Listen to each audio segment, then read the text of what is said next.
Salut à tous et bienvenue sur la page YouTube de Homemade School. Dans cette vidéo, nous allons continuer la mise en œuvre de notre plugin en gérant l'aspect des données. Donc nous allons maintenant entrer dans le vif du sujet qui est le tracé du variogramme.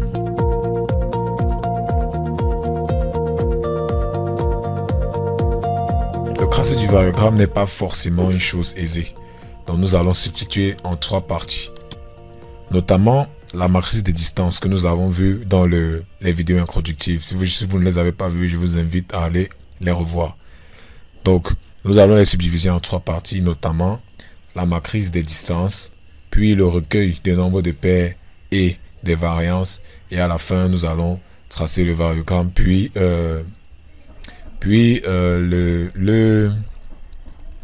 l'analyser en fait. Ok, sans plus tarder, nous passons dans notre code source. Dans notre code source, nous allons créer une fonction. Pour l'appeler def vario, par exemple, qui va prendre un self en paramètre. Ce qu'il est important de savoir, c'est que cette fonction sera probablement la plus longue à gérer, vu qu'en effet, il trace directement le variogramme. Alors, première des choses, nous allons définir toutes les variables que nous allons utiliser dans notre code. Les variables que nous allons utiliser sont les données liées à l'ensemble de données que nous avons. Par exemple, si nous venons ici, nous venons dans Data, nous faisons un clic droit et nous allons ouvrir la table des attributs. À l'intérieur de celui-ci, nous voyons les attributs. Nous avons num, x, y et z. Nous voyons donc que chaque point est localisé sur x et y et nous cherchons à gérer l'altitude. Vous voyez un peu? Ça veut dire que nous avons besoin d'un endroit où recueillir les x, d'un endroit où recueillir les y, d'un endroit où recueillir les z. Maintenant, les x et y vont nous permettre de générer la matrice des distances. Alors, ce que nous allons faire dans un premier temps, c'est de déclarer, ou du moins d'appeler tout ce dont nous avons besoin dans notre code. Nous venons donc ici. Nous allons donc voir que, en premier lieu, nous aurons besoin forcément de x. Donc nous venons ici. Nous allons donc déclarer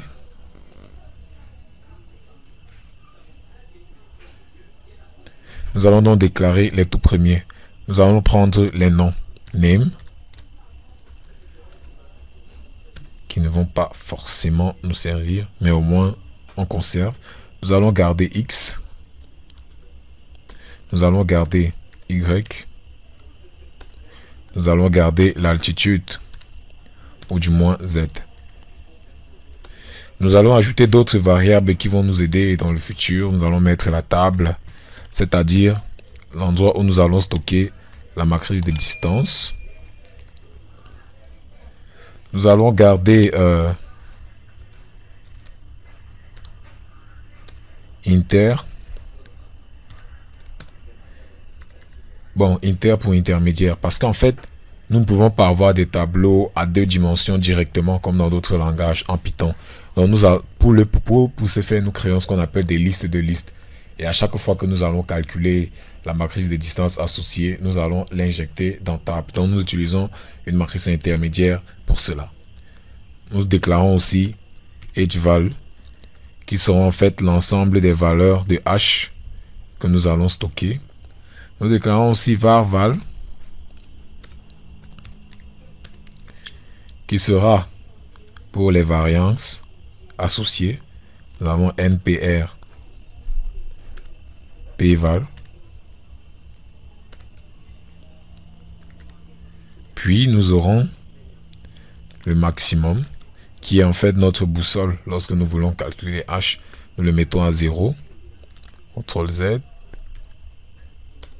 Et le min, que nous mettons à une valeur assez grande, pour éviter forcément qu'une valeur beaucoup plus grande existe et biaise notre façon de voir. Nous créons aussi H0, qui en fait va prendre la valeur qui sera stockée ici. Parce que pour calculer le variogramme, nous avons besoin des valeurs de départ H0 et delta H. Donc, nous venons ici. Nous allons dire quoi? Int, puisqu'il doit récupérer la valeur dans une ligne et il doit donc la convertir en entier. Donc, nous allons faire un self.dlg.h0, puisque dans le Qt, nous avons appelé celui-ci H0. Donc, .h0.text. Nous savons donc que nous récupérons bel et bien le texte. Donc, pareil pour delta H. Nous avons aussi ici un delta H.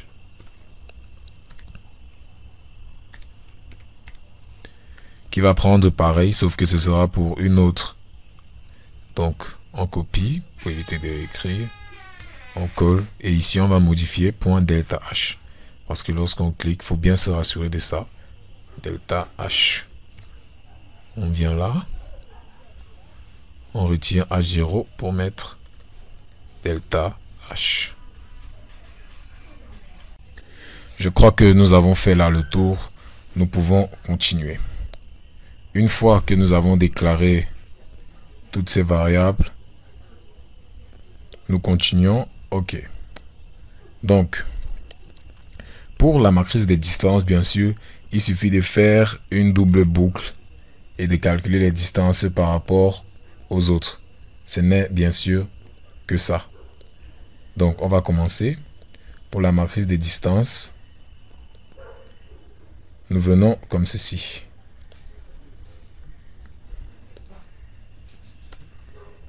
For. Donc, en fait, on va faire un parcours de chaque couche, en fait, de chaque point. Donc, nous allons dire, bon, premièrement, il faut que nous définissons layer, ou du moins que nous définissons la couche actuelle. Donc, nous allons dire layer, qui sera égal, en fait, à QGIS.utils.iFace.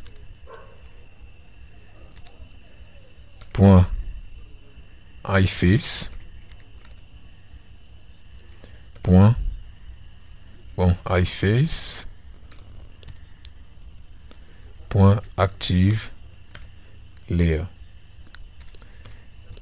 C'est-à-dire qu'il va prendre la couche active et la stocker dans layer. Maintenant, on va dire for feature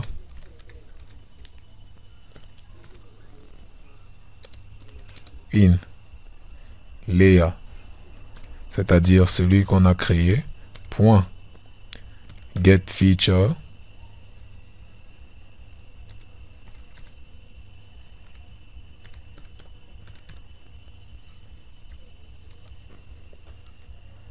deux points à l'extérieur, bien sûr, deux points.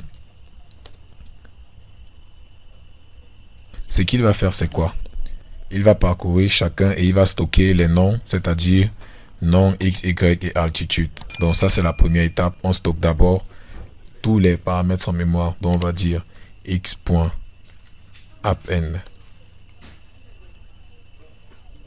de feature de nom de num. Et on fait pareil pour tout le monde. Donc pour x, pour y, pour l'altitude, pour le nom. Donc ici c'est pas x, ici c'est name que nous avons créé, qui va prendre num, x qui va prendre feature de x. Ici il s'agit bien sûr des fonctions de PyQGIS. Y qui va prendre y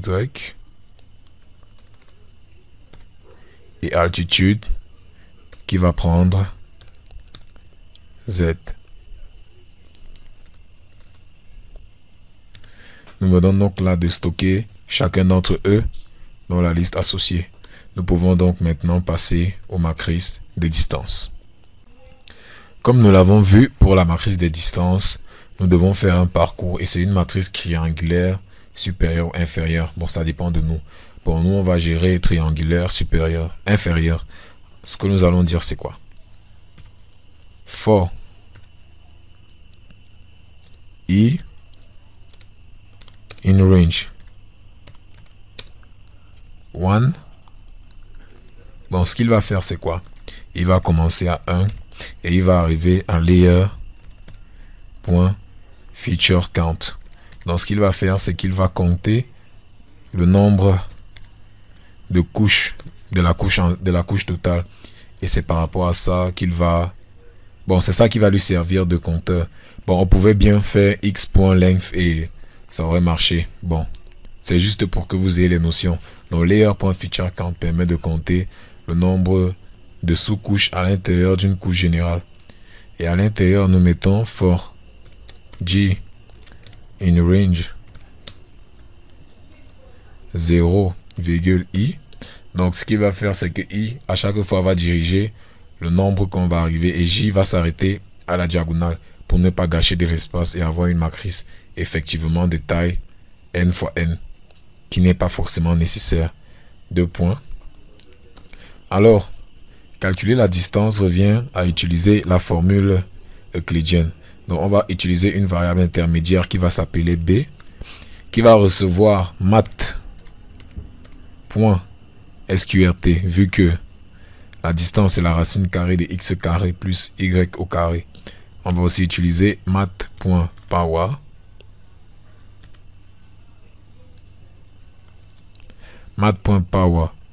de x carré. Bon, ici c'est x de i moins x de j le tout au carré.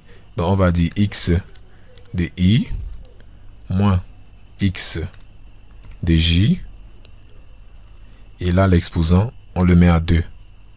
Maintenant, vu que c'est x, c'est delta x au carré plus delta y au carré, on met le signe plus. Ensuite, on ajoute mat.power encore. Oui. Y de i moins y de j virgule au carré. Ok, nous venons de calculer la distance. Et maintenant, chaque distance sera stockée dans un bloc de la zone intermédiaire. Ça veut dire que pour chaque itération de j, nous allons calculer un intermédiaire et nous allons stocker la valeur de b à l'intérieur. Bon, pour ceux qui ont les prérequis en Python, ce ne sera pas vraiment compliqué de comprendre. Nous allons devoir faire un intern.append de b. Ici, c'est simple. Donc, nous venons aussi là. Nous allons donc dire quoi? Si, en même temps que nous calculons la distance, nous retrouvons aussi le max et le min. Ça nous fait faire d'une pierre deux coups. Là, lorsqu'on a la matrice de distance, à la fin, on connaît qui est le max et qui est le minimum. Donc, pour trouver le max, c'est rien de plus facile. Si B est supérieur au max, alors, chose basique, le max devient B. Pareil pour le minimum.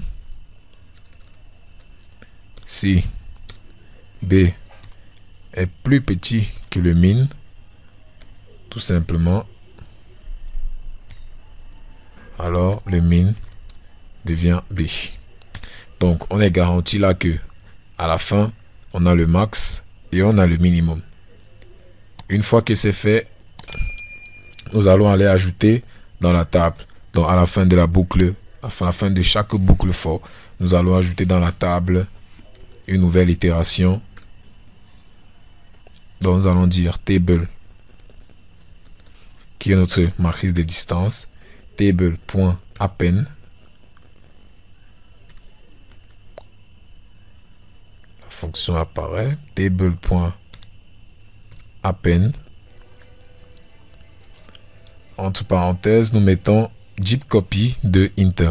En fait, deep copy ici, vu que à chaque itération, nous allons ajouter un même élément pour éviter qu'il ne duplique les objets dans la case dans laquelle il entre, nous utilisons deep copy qui va créer une copie sans toutefois tenir compte de la version originale. Du coup, la modification d'une version originale ne va pas forcément impacter sur la modification dans la classe où elle va entrer.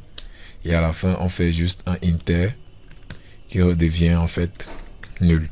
Ça nous permet de le mettre à jour à chaque fois et de rentrer de nouvelles valeurs. Donc jusqu'ici, nous avons une erreur ici. On dit expected index. Donc oui, nous avons mal écrit table. Donc il faut écrire ici table égale ceci. Donc ça marche. On a corrigé l'erreur. Maintenant, on vient de calculer la matrice de distance. Dans la prochaine vidéo, nous allons gérer la variance et le nombre de paires